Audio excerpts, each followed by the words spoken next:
Welcome to my honest review of the fitness website What's Up. In this video, I'll take you through an in-depth exploration of everything the site has to offer.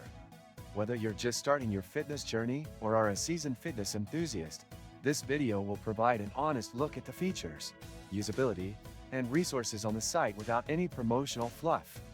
Starting with the homepage, What's Up has a sleek and modern design, making navigation easy and intuitive. You're greeted by a simple layout that highlights key sections such as fitness articles, workout plans, and community forums. While the homepage is visually appealing, there's a slight lag in loading times, which could be improved for a smoother user experience.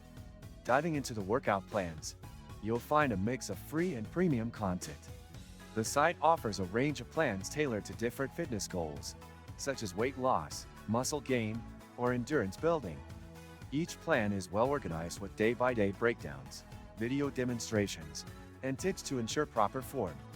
However, some of the premium plans are priced on the higher side, which may not be ideal for everyone.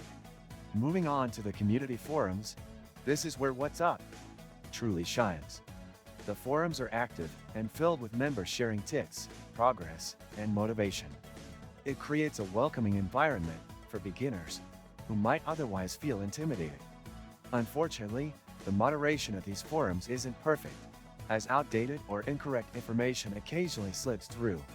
The article section is another major feature, with a variety of topics covering fitness, nutrition, and wellness. The writing is informative, but sometimes inconsistent in quality.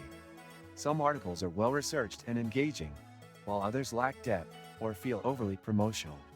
A standout feature of What's Up is its personalized workout builder. This tool allows users to customize their fitness routines based on individual preferences and available equipment.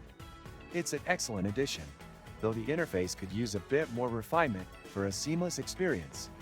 Overall, What's Up offers valuable resources and a strong sense of community, but it has room for improvement in terms of technical performance and content quality. If you're looking for an all-in-one platform to support your fitness goals, it's worth checking out. But consider exploring free features first to see if it meets your needs. Don't forget to subscribe to the channel for more honest reviews and walkthroughs like this, and give this video a like if you found it helpful.